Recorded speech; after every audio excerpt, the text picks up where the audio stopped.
Hi there, Martin Bailey here, and following on from the previous episode, this week we're going to take a look at creating camera profiles for Capture One Pro using a product this time called Lumariver Profile Designer. If you are following along with the audio at this point, you'll really need to go to the blog at mbp.ac/618 so that you can watch the video as opposed to listening, because it's not really going to make much sense without being able to see what we're doing here. So the first thing we need to do to get started is prepare our image. And this time we're going to use an image that I shot last year outside in just regular daylight. This is the digital color checker SG from X-Rite, but you can do this with the color checker Passport as well. And the Lumariver documentation says that you ideally need an image that has white patches exposed at around 220. And if we look here, these white patches, you see, look at the top of the screen there, you'll see that these are all around 221, 222. So this is actually a little bit, maybe a third of a stop or so darker than the image we used last week, but it's exposed in bright sunlight. And so this was like at the very top of the exposure range just before it starts to blow out in the camera, become overexposed, and these white patches start to flash. So the other thing we need to do is do a custom white balance. If we go to the white balance panel in Capture One Pro, select the color picker here, and then just click on one of these gray patches, you'll see that we are roughly around 5,000 Kelvin. And that's exactly where we need to be for a regular daylight shot. And once you've done that, we need to go to ICC Profile under the Base Characteristics panel and select No Color Correction under the Effects menu. And that flattens it down a little bit color-wise. The next thing we need to do is actually go to Linear Response. And that makes it darker and really sort of lackluster, but we don't need to worry about that for now. Lumariver actually does a much better job of bringing all of this back when we apply the profile, rather than having to mess around with the sliders and things, as we'll see shortly. So once we've got those few settings done, we need to export the image. I've got a process recipe created, but basically it has to be a TIFF 16-bit, and the ICC profile has to be embed camera profile. And that really is just a way of telling the software to use the Capture One no color correction option. Once we've done that, we will save it to the desktop. And as you can see, I have the desktop selected here. So we'll just press process and then go back to the base characteristics panel. And this time just select auto or whatever curve you usually use, be it film standard, high contrast, whatever. Select the curve that you usually use, and I'm going to go with auto. And then we just need to process another copy. Then when we open Lumariver Profile Designer, let's create a new project. And if you're going to be creating a DNG profile for Lightroom or Adobe Camera Raw, that's what you'd do that here.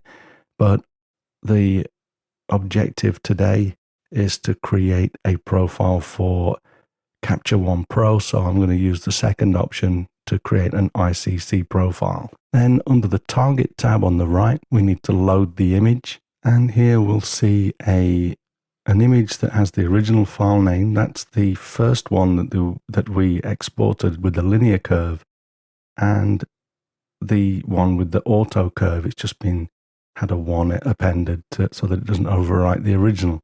So we need to first open the linear curve version and then take a look through the options. The Illuminant D50 is perfect because it was around 5,000 Kelvin. And then we need to select the X-Rite Color Checker SG target and then show the target grid. And we need to manually align this. So few little tasks to do here. Let's get this aligned. And then once it's aligned, click Grid is in place.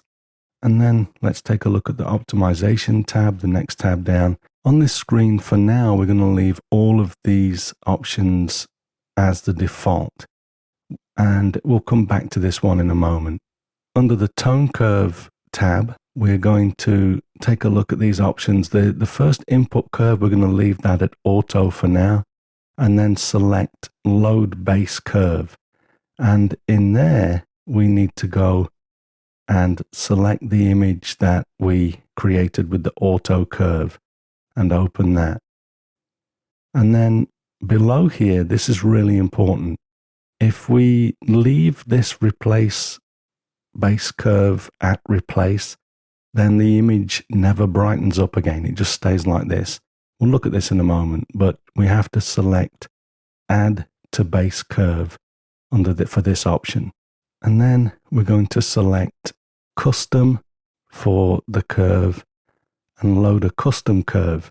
Now for this, I'm actually going to navigate to the 5ds curve that is supplied with Capture One Pro.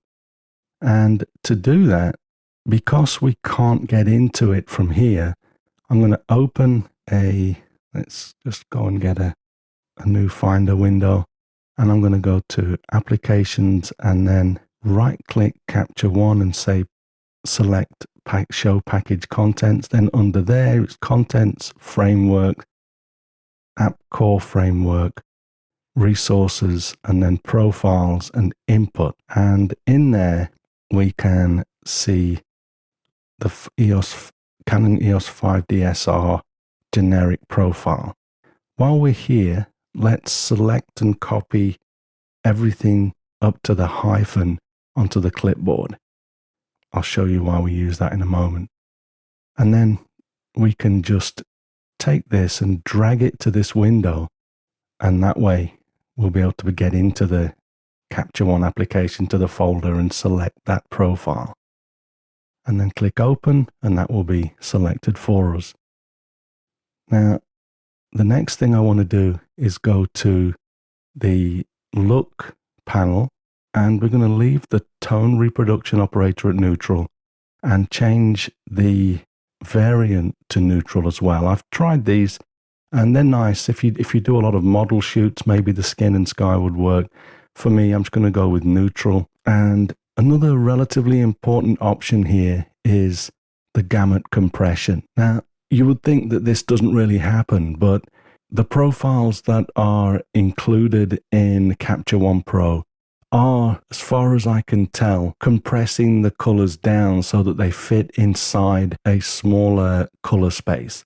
And that's what this does basically. If your image has colors that are outside of Adobe RGB or the sRGB color space, these options will basically allow you to compress the image down into these color spaces. And I don't want to do that. As I've talked about in the past, I want my images to be as free as possible until I need to compress them down for, say, the web or when printing. But when editing, I want them to be as free as possible. And so I'm going to select gamut compression none. And I've actually tried to figure out how to show you the difference with this, but because this is a video and the colors are going to get cramped down a little bit anyway, we can't really see the difference in the video. In fact, on my iMac screen, I can hardly see the difference either, but I have a second display that has a wider gamut and I can see the difference on there. So I can't really show you this. You'd need to play with this yourself, but trust me that we get a slightly wider gamut if we just don't compress it at all. And then the base look, we'll leave that at neutral plus. Then the last thing that I want to select is the high resolution LUT lookup table. And the reason for that is because I can. And those of you that know me will know that I pretty much, if there's something that I can take a better quality version of, I'll generally go for the higher resolution or whatever. And before we actually render this, I want to go back to this option just to show you. So now we've got everything set up. with the original option, replace base curve, if we click the render button down here, you'll see that the image here does not change. And it's very dark, and that means that when we use this profile, we'd need to brighten the image up again. I don't want to do that. I really just don't think that that is something for me. But I found that if you select Add to Base Curve and render the image, we actually get a beautiful bright image, very much the same as the original. So that's what we're going to use. And if we go back to export, we can now save a copy of this profile. And I am going to save it in, let's just go in and show you this. So we go to library. You can save it in your user's library. I like to put it in the system library under color sync, profiles.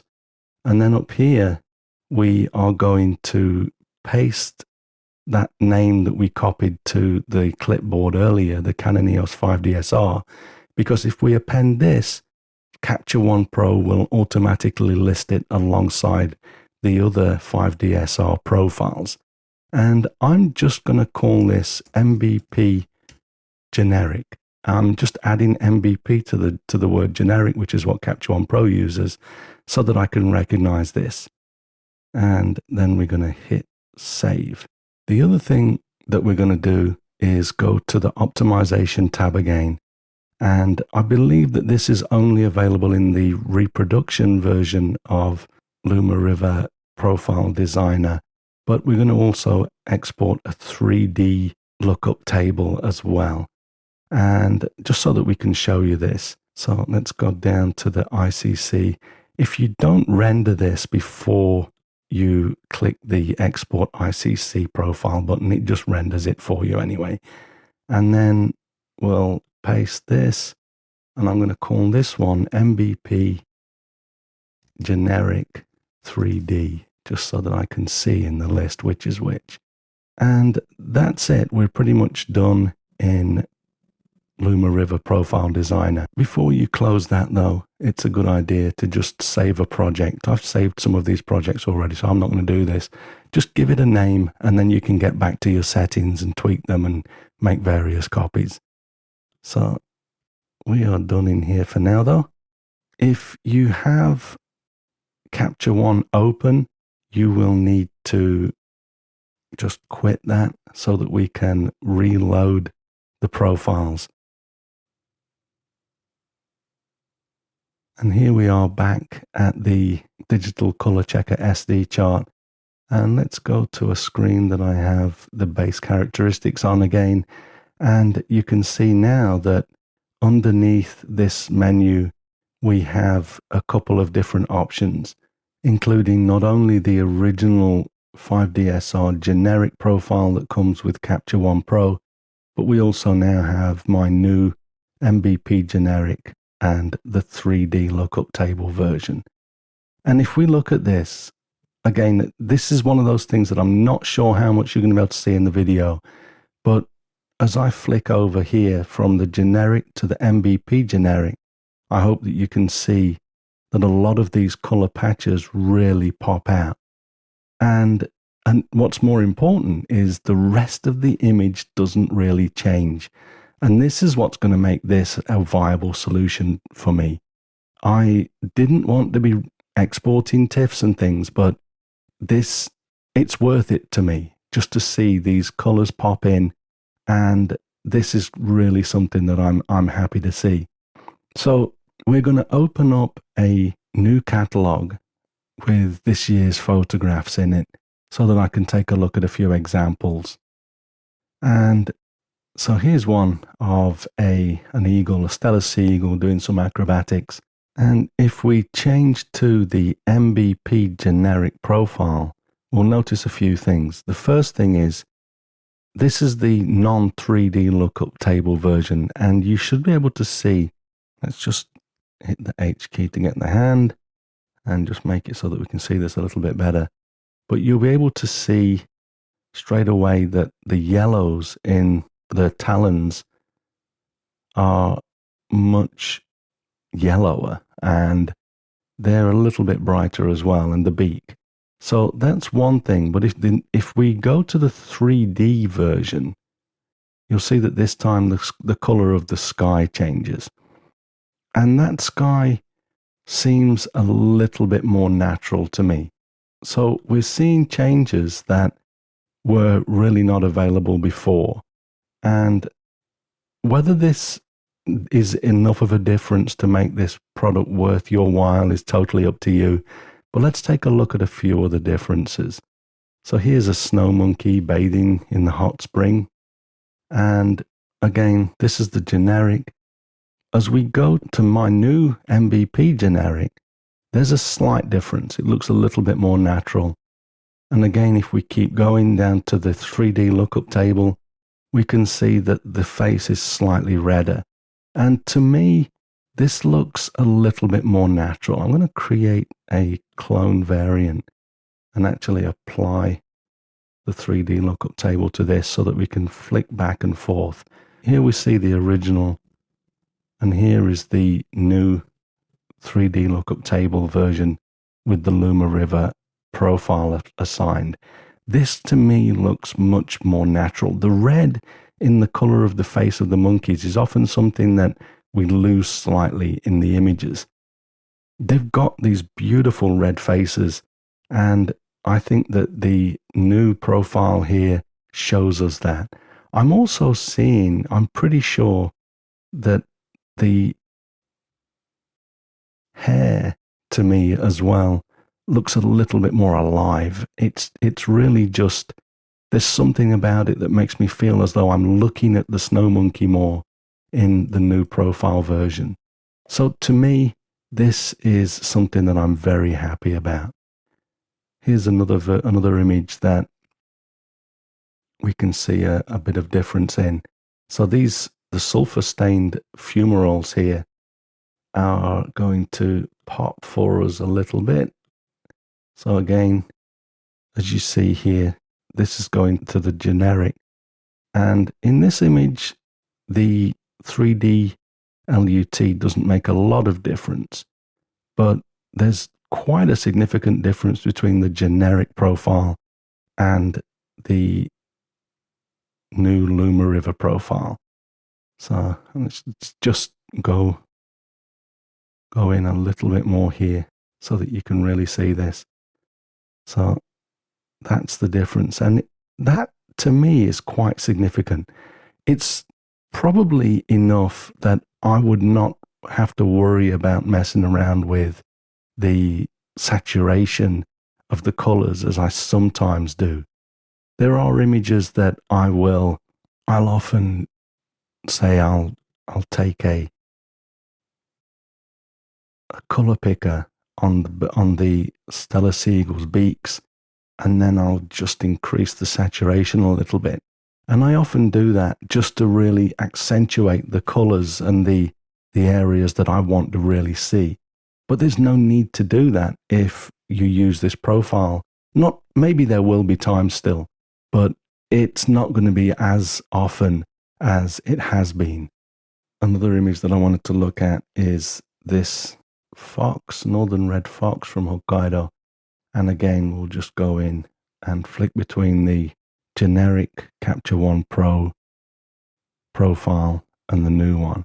Now, this is something that I need to think a little bit about because the reds sort of go yellow, and I'm pretty sure that's because this is the color that the fox was. And I'm not sure that I like it because I'm seeing a difference. I'm seeing a switch that I didn't expect. Now, I'm thinking that this is probably more accurate. So I'm going to just use this profile from now on. And then I don't think that the initial shock will be there, but I'm pretty sure it's going to give me more accurate colors. So to do that, what you need to do is select, I'm going to go for the 3D LUT. And apparently, just to explain this, the 3D LUT assigns its colors slightly differently. It kind of protects the highlights. It doesn't assign the correction of the colors so heavily to the highlight areas of the image. So it prevents the bright colors from going oversaturated a little bit. So I'm going to select that, and I'm going to click these ellipses under the base characteristics, and I'm going to say save as defaults for the 5DSR. And that, I believe, means that from now on, when I import images from the 5DSR, the new profile is going to be applied instead of the Capture One generic profile. Now, I can change this. I can go back in and select these at any time, and I can also reset the defaults or go back in and select the original profile and save that again. So it's not a permanent change, but it's something that I want to try because I'm really liking the way these images look. And one other thing that I wanted to just quickly mention is that because this is really about color, I wouldn't expect anything to change in a black and white image. And we'll just take a look. Although we can see a slight change in the middle there as the image is regenerated, there's really no difference in this black and white image here. And so that again to me is great. I mean, last week when we looked at Basic Color Input 5, I had to struggle to get the black and white images to look anything like. And I don't want to be doing that. When I'm working with a product like this, I just want to be able to forget about it. And what I'll probably do is create another profile for my studio lights and things like that. But this is quite a wide variety of, we've got cloudy images, we've got sunny day images, and overcast. And I'm thinking that I probably don't need to create a whole lot of profiles to be able to be covered. If we go back to my finals folder, where we have this, we can also perhaps go in and take a quick look at, let's take a look at some of my very vibrant Namibia photos. This will be fun because this image I have already pumped up. If we go in here, we can see that I have already pumped up the orange in the background a little because I expose to the right, which means that I always try to get the data as far over to the right as possible. But in reality, this scene looks a lot more like this to me. So let's create a clone variant again. And in there, we'll turn off this color adjustment that I'd made and see what this looks like with there. So look at that. That's a huge difference. And again, it's probably still bright, but this looks a lot more like what I recall. This is pale compared. And so what we can do now, if I've just imported this image and I'm looking at this, I'm probably still going to come in here and select the background and perhaps do a little bit of adjustment on the lightness to bring that background down a little bit. But the color is almost exactly where I want it to be already. I'm not going to be needing to increase the saturation. It instantly takes it over the top. So that's actually great to see. We have other images here with the blue skies. Again, you'll see here that I have been increasing the blue of the sky. I have already put a little bit of saturation up there to emphasize that.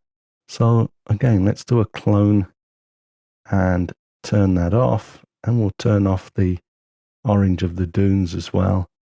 And let's just see what this looks like with, again, look at this. So the blue is coming back to pretty much where I had made an adjustment to. So this to me seems like I've found something that will actually improve the quality of the images that I'm getting from Capture One Pro. And I didn't think that was possible because I love the image quality, but this is going to get me at least closer to where I would normally want to be with an image. I can see that the sky is still a little bit blurry in my original because of the adjustment, but I'm closer.